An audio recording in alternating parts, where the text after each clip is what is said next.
अस्सलाम वालेकुम। मुझे कैसे हैं सब लोग? होप सो सब ठीक होंगे। आज हम 9th क्लास की chemistry according to new syllabus chapter 1 के एक्सरसाइज के क्वेश्चन देखेंगे, डिस्क्रिप्टिव क्वेश्चंस। देखते हैं उनके आंसर्स को देखते हैं। सबसे पहला हमारे पास क्वेश्चन है विद आंसर्स। ये है हमारे पास, name mention the name of the branch of chemistry in which you will study each of the following topics. आपने इस चैप्टर में सबसे पहले ब्रांचेस पढ़ी थी और ये हमने देखा था किस ब्रांच में हम क्या चीज़ डिस्कस करते हैं। तो सबसे पहले वो आपको बता रहे हैं रेट ऑफ रिएक्शन में आप किस ब्रांच में डिस्कस करते हो। जहाँ पे आप किसी चीज़ का रिएक्शंस का रेट देख रहे होते हो, उसमें चेंजेस वगैरह देख रहे होते हो, फिजिकल केमिकल, तो हम लोग उसको देखते हैं फिजिकल केमिस्ट्री। ठीक है, रिएक्शन की वजह से उसमें क्या चेंज आ रहा होता है, तो रेट ऑफ रिएक्शन किस में डील किया जाता है, वो डील किया जाता है फिजिकल केमिस्ट्री में।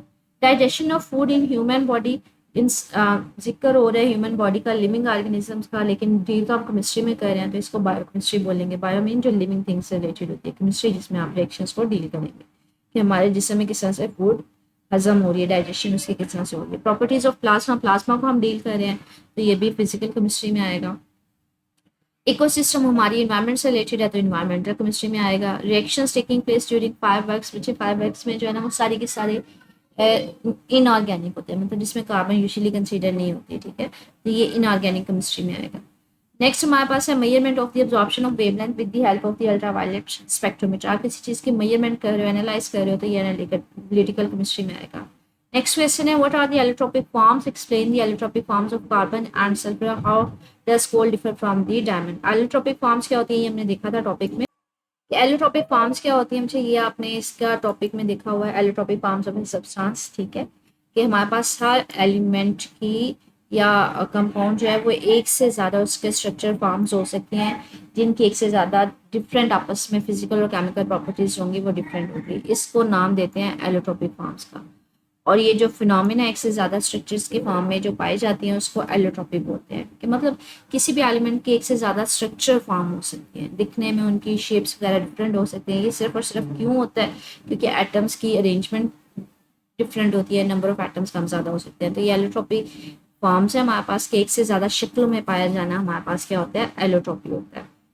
अब आपसे वो कह रहे हैं कि आपने क्या बताना है, किस किस की शेप बतानी है, आपने कार्बन की और सल्फर की एलोट्रोपिक फॉर्म बतानी है। ठीक है, तो यहाँ पे ये कार्बन की उन्होंने एलोट्रोपिक फॉर्म बताई हुई है हमारे पास। अगर मैं इसको हाईलाइट करूँ तो ये देखें, ये हमारे पास कार्बन की कौन कौन सी है, ग्रेफाइट है, डायमंड है, बकमिस्टर, फ्लोरीन है। और सल्फर की कौन कौन सी है, रोम्बिक है और मोनोक्लिनिक सल्फर।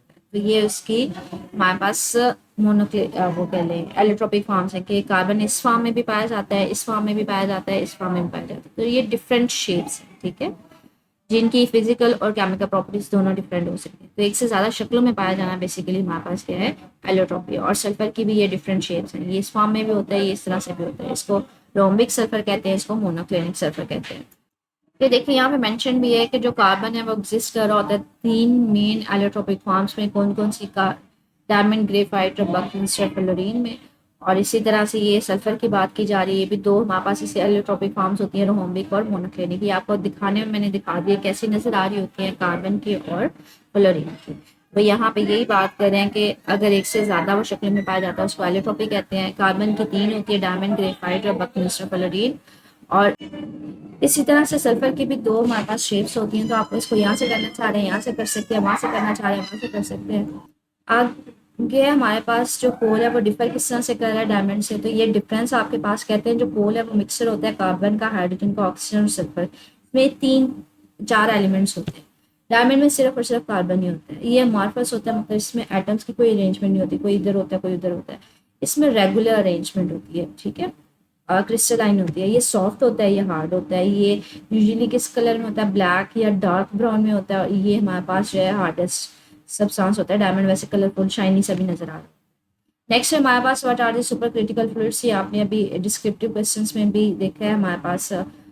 ये तो हम लोग कर रहे हैं डिस्क्रिप्टिव। आपने इससे ऊपर जो क्वेश्चंस देखे थे ना, कंस्ट्रक्टेड रिस्पॉन्स क्वेश्चंस, उनमें ये आपने देखा था सुपर क्रिटिकल फ्लूइड्स कैसे होते हैं, जिनमें two states at a time exist कर रही होती है। ठीक है, तो ऑर्डिनरी लिक्विड से क्यों डिफरेंट होते हैं, क्योंकि बच्चे इसमें जो लिक्विड है वो सॉलिड्स के साथ भी कंबाइन हो रहा होता है और वेपर्स के साथ भी। तो दो states at a time mix हो रही होती है। सेकंड है हमारे पास, नेक्स्ट क्वेश्चन है define solubility of a solute, how does solubility of a changes with the increase in temperature. ये आपका लास्ट टॉपिक है चैप्टर 1 का। अगर मैं आपको शो करवाऊँ। अच्छा, ये आपका चैप्टर का लास्ट टॉपिक है, सॉल्युबिलिटी होती है क्या है कि आपके पास किसी सोल्यूट की जितनी अमाउंट डिजोल्व होगी 100 ग्राम ऑफ सॉल्वेंट में, उसको सॉल्युबिलिटी बोलते हैं। अब डिफरेंट टेम्परेचर्स के साथ डिफरेंट जो सोल्यूट्स हैं उनकी सॉल्युबिलिटी चेंज हो रही होती है। किसी की हमारे पास सॉल्युबिलिटी जो है वो टाइम के साथ साथ या टेम्परेचर के साथ इंक्रीज हो रही होती है, किसी की डिक्रीज हो रही होती है। तो आप ये वाला जो पैसेज है लास्ट वाला, ये सारा इसके आंसर में आएगा। ठीक है, नेक्स्ट हमारे पास जो है वो क्वेश्चन है, कहते हैं हमारे पास what types of movements are present in gases and liquid molecules. अच्छा, गैसेस जो होते हैं वो फ्रीली मूव ऑन कर सकते हैं, कहीं पे भी पार्टिकल्स इधर उधर होते हैं। जैसे हमारे पास हुआ है, इसमें ऑक्सीजन है, कार्बन है, तो पार्टिकल्स कहीं पे भी रैंडम मूव कर सकते हैं।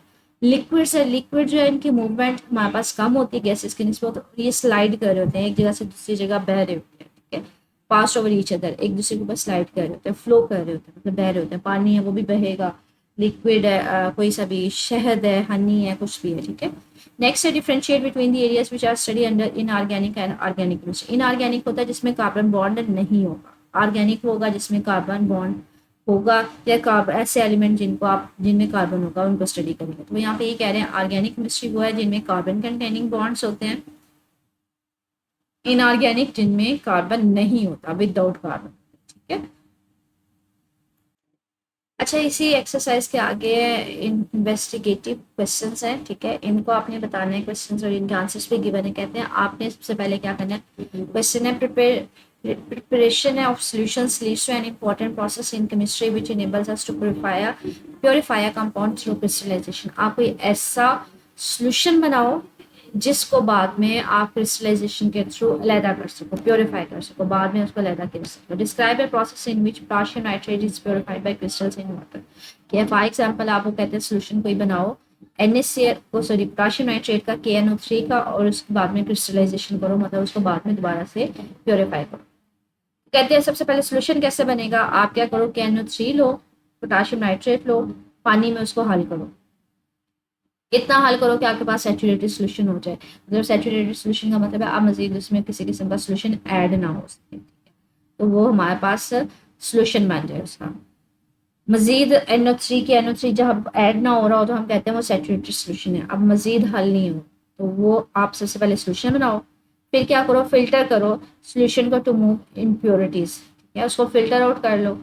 बाद में क्या करो, लो the solution to cool slowly, तो अब उसको ठंडा होने दो। गर्म पानी में हल तो कर लिया, अब उसको क्या होने दो, ठंडा होने दो। जैसे वो ठंडा होएगा तो हमारे पास क्या होगा, KNO3 क्रिस्टल्स फॉर्म में सॉल्युबिलिटी डिक्रीज होगी। ठीक है, क्रिस्टल्स बनना शुरू हो जाएंगे क्योंकि अब वो सॉल्युबल नहीं होगा, वो लैदा होना शुरू हो जाएगा। Separate the crystals and dry them, और इनको लैदा कर ले और उसको ड्राई कर ले। अगर नेक्स्ट है हमारे पास graphene is called a miracle material and which is material of the future, which of the many properties makes is very useful in electronics. कहते हैं ये हमारे पास कहा जाता है कि ये जो मटेरियल है ये एक फ्यूचर का मटेरियल, फ्यूचर में इस्तेमाल होगा और इसको बहुत सारी ऐसी प्रॉपर्टीज है जिसकी वजह से आप इसको इलेक्ट्रॉनिक्स में इस्तेमाल कर सकते हो। कौन सी प्रॉपर्टीज है, अगर आपको ग्राफीन की मैं शेप दिखाऊं तो ये हमारे पास कुछ शेप आप लोगों ने इसमें देखी होगी कि ये एलोट्रोपिक फॉर्म होती है कार्बन, ये शेप होती है जिसमें 6 कार्बन आइटम्स जो है वो रिंग्स की फॉर्म में जुड़े होते हैं। कहते हैं ये ग्राफीन की शेप है। सबसे पहले कहते हैं हाईली यूजफुल होता है इलेक्ट्रॉनिक्स में, क्यों, क्योंकि एक्सीलेंट कंडक्टर इलेक्ट्रिसिटी, क्योंकि इसकी वजह से इलेक्ट्रिसिटी जो है आराम से गुजर सकती है, इसमें से पास कर सकती है। एक्सट्रीमली थिन होता है, लाइट वेट होता है। आपको मैंने शेप दिखा दिया है कि इस तरह से थिन होता है क्योंकि इसमें 6 कार्बन आइटम्स एक रिंग्स की फॉर्म में जुड़े होते हैं। वेट भी इतना ज्यादा। हाईली फ्लेक्सिबल होता है, स्ट्रेंथ भी इसकी ज्यादा होती है। फ्लेक्सिबल है, रिंग्स की फॉर्म में है तो फ्लेक्सिबिलिटी ज्यादा होती है। ठीक है, और स्ट्रेंथ भी इसकी ज़्यादा होती है। Making this ideal for advance devices are flexible screen and superfast processors. तो अगर ये फ्लेक्सिबल है तो इसको फ्लेक्सिबल स्क्रीन के लिए भी इस्तेमाल किया जा सकता है और सुपरफास्ट प्रोसेसर्स के लिए भी इस्तेमाल किया जा सकता है। तो ये इसके कुछ हमारे पास क्या लेंगे प्रॉपर्टीज़ है जिसकी बेस पे हम कहते हैं इलेक्ट्रॉनिक्स में इस्तेमाल हो सकती है। ओके बच्चे, अगर कुछ पूछना हो तो मेरे से कमेंट सेक्शन पूछ लीजिएगा। ओके, अल्लाह हाफिज़।